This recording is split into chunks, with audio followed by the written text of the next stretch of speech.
નમસ્કાર દર્શક મિત્રો, ડીએનટીવીના ન્યૂઝરૂમમાંથી હું હેતલ શાહ આપનું સ્વાગત કરું છું। સમાચાર વિગતવાર જોતા પહેલા એક નજર આજના મુખ્ય સમાચારો પર। કેન્દ્ર સરકાર દ્વારા પેટ્રોલના ભાવમાં ફરીથી વધારો કરી દેવાતા રાહદારીઓ તેમજ ગૃહિણીઓમાં ભારે આક્રોશ।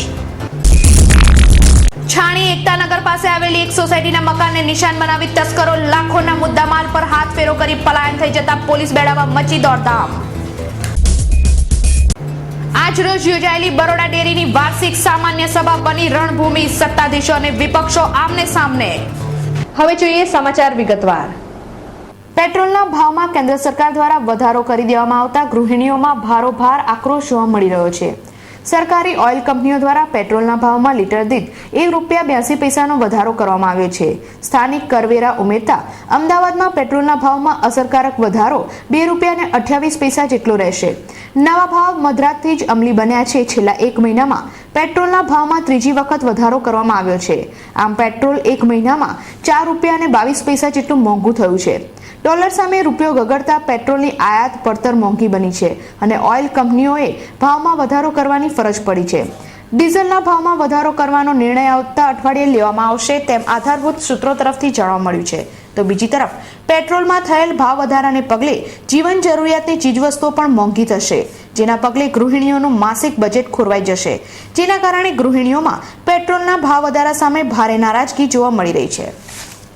છાણી એકતાનગર પાસેની એક સોસાયટીમાં આવેલા મકાનને નિશાન બનાવી તસ્કરો લાખોના મુદ્દામાલ પર હાથ ફેરો કરી પલાયન થઈ જતા પોલીસ બેડામાં દોડધામ મચી જવા પામી હતી।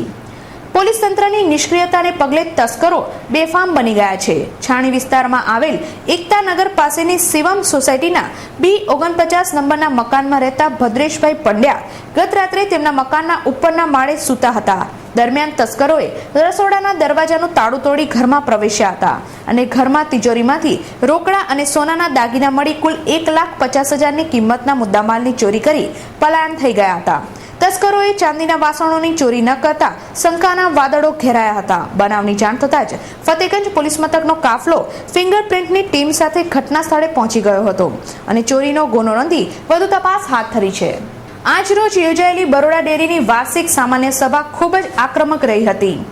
આજ રોજ બરોડા ડેરી ખાતે વાર્ષિક સામાન્ય સભા યોજાઈ હતી, જેમાં વાર્ષિક હિસાબો સહિત અનેક ચર્ચા વિચારણા હાથ ધરાય એ પહેલા જ વિપક્ષે સત્તાધારી પક્ષ સામે આક્ષેપો કરતા ભારે હોબાળો મચી જવા પામ્યો હતો અને સત્તાધીશો પણ જાણે પોતાની મર્યાદા ભૂલી ગયા હોય તેમ ગાળાગાળી કરતા અને ખેંચાખાંચી કરતા નજરે પડ્યા હતા, જેના પગલે સામાન્ય સભા 10 જ મિનિટમાં આટોપી લેવામાં આવી હતી। અત્રે ઉલ્લેખનીય છે કે ખેડૂતોને દૂધના ફેટમાં આપવામાં આવેલ વધારા બાબતે જો સત્તાધીશો અને વિપક્ષો આટલો બધો આક્રોશ કરી શકે, ત્યારે આવનારા સમયમાં દૂધમાં લીટર દીઠ જે વધારો થવાનો છે તે સમયે સામાન્ય માનવી માટે શું પગલાં લેવાશે? જિલ્લા પંચાયતની આજરોજ યોજાયેલી સામાન્ય સભામાં ઉત્તરાખંડમાં મૃત્યુ પામેલા યાત્રિકો તેમજ આર્મીના જવાનોને શ્રદ્ધાંજલિ આપવામાં આવી હતી। તારીખ 16/6/2013ના રોજ ઉત્તરાખંડ રાજ્યમાં આવેલ કુદરતી આફતમાં હજારો યાત્રાળુઓ તથા સ્થાનિક રહીશોની જાનહાનિ થઈ હતી। આ વિકટ પરિસ્થિતિમાં આપણા દેશના લશ્કરના જવાનો બચાવ કામગીરીમાં હેલિકોપ્ટર દ્વારા મૃતકોને સહાય અર્થે આખરી સામાન પહોંચાડતા 20 જેટલા ભારતીય સૈનિકોએ પણ પોતાના જાન ગુમાવ્યા હતા તથા પૂર્વ કેન્દ્રીય મંત્રી ભાવનાબેન ચીખલિયાનું પણ તારીખ 28/6/2013ના રોજ આકસ્મિક હૃદયરોગથી અવસાન થયું હતું તથા સુરતના હાલના ધારાસભ્ય કિશોરભાઈ વાંકાવાલાનું આજ રોજ દુઃખદ અવસાન થયું હતું તથા જિલ્લા પંચાયતના કર્મચારી નિરીક્ષક કેળવણી શ્રી અર્જુનસિંહ ઘાટનું પણ તારીખ 27/6/2013ના રોજ દુઃખદ અવસાન થયું હતું, જે બદલ જિલ્લા પંચાયતની આજની સભામાં તેમને આત્માને શાંતિ મળે તે માટે 2 મિનિટનું મૌન પાળી શ્રદ્ધાંજલિ આપવામાં આવી હતી। તેમજ જિલ્લા પંચાયતની સામાન્ય સભા મુલતવી રાખવામાં આવી હતી અને આગામી સામાન્ય સભા 31/7/2013ના રોજ યોજાનાર છે। સાવલી ખાતે આવેલી બોમ્બાર્ડિયર કંપનીમાં કામદારોના એક જૂથ દ્વારા કરાયેલી હડતાલને રાજ્યના શ્રમ વિભાગે ગેરકાયદેસર જાહેર કરી છે, જેના અનુસંધાનમાં આજે એક પત્રકાર પરિષદનું આયોજન કરવામાં આવ્યું હતું, જેમાં તેમણે જણાવ્યું હતું કે 3 જૂનથી ચાલી રહેલા કામદાર વિવાદ અંગે કંપનીના 34 કામદારોને નવી દિલ્હી ખાતે સ્વૈચ્છિક રીતે રોજના ₹900ના એલાઉન્સ સાથે મોકલવામાં આવ્યા હતા। તેમણે ₹27,000 એડવાન્સ પણ કંપનીએ આપ્યા હતા। દિલ્હીમાં ગયા બાદ 2 દિવસમાં જ જમવાના મુદ્દે અને એસી ચાલતું નથી તેવી ફરિયાદ કરીને સાવલી પાછા ફરી ગયા હતા। 3 તારીખથી આ કામદારો અને એક કોન્ટ્રાક્ટરના કામદારોએ હડતાલ શરૂ કરી છે. 75 જણા ઉપરાંત કામદારો ફરજ ઉપર આવતા નથી. સાવલી, માણેજા અને રેસકોર્સની ઓફિસના કર્મચારીઓના સલામતીના પગલાં લેવામાં આવ્યા છે. કામદારો યુનિયન બનાવવાની માંગણી કરે છે. બાહ્ય વ્યક્તિ યુનિયનમાં ન રહેવા જોઈએ. અત્યાર સુધીમાં કામદારો સાથે 6 વખત વાટાઘાટો થઈ ચૂકી છે. 50 કામદારોને સસ્પેન્ડ પણ કરાયા છે, પરંતુ હજી સુધી ઇન્ક્વાયરી શરૂ કરવામાં આવી નથી. માંડવી ખાતે ભાજપા દ્વારા ઉત્તરાખંડમાં માર્યા ગયેલા યાત્રાળુઓને શ્રદ્ધાંજલિ આપવામાં આવી હતી.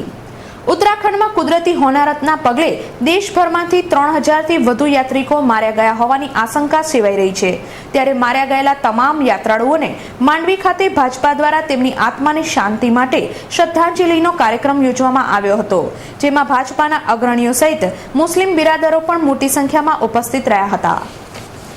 સમા વિસ્તારમાં ચોમાસામાં અચાનક જ ગંદકીના પગલે રોગચાળો ફાટી નીકળતા શહેર કોંગ્રેસ પ્રમુખ નરેન્દ્ર રાવતે વોર્ડ નંબર 7ની કચેરી ખાતે બેનરો સહિત ભારે સૂત્રોચ્ચાર કરી આવેદનપત્ર પાઠવ્યું હતું. સમા વિસ્તારમાં સંખ્યાબંધ સોસાયટીમાં 200થી વધુ રહીશો ઝાડા ઉલટી, ડેન્ગ્યુ, મેલેરિયા સહિતના રોગોમાં ફસાયા છે. ત્યારે સેવાસદળની નિષ્ક્રિયતાના પગલે આ વિસ્તારમાં ફેલાયેલ ગંદકીને કારણે મચ્છરોનો ઉપદ્રવ વધી જતા આ વિસ્તારમાં ઘરે ઘરે ખાટલા જોવા મળી રહ્યા છે. જેના પગલે તંત્ર વિરુદ્ધ આક્ષેપો કરતા શહેર કોંગ્રેસ પ્રમુખ નરેન્દ્ર રાવતની અધ્યક્ષતામાં કોંગ્રેસ કાર્યકર્તાઓએ બેનરો લઈ ભારે સૂત્રોચ્ચાર કર્યા હતા તથા વોર્ડ નંબર 7ની કચેરી ખાતે પહોંચી જઈ આવેદનપત્ર આપી ગંદકીના મુદ્દે રજૂઆતો કરી હતી. દર્શક મિત્રો, ડીએનટીવીના ન્યૂઝ રૂમમાંથી આજે બસ આટલું જ. આવતીકાલે નવા સમાચારો સાથે ફરીથી મુલાકાત થશે. ત્યાં સુધી ડીએનટીવી પરિવારની સમગ્ર ટીમને રજા આપશો. નમસ્કાર.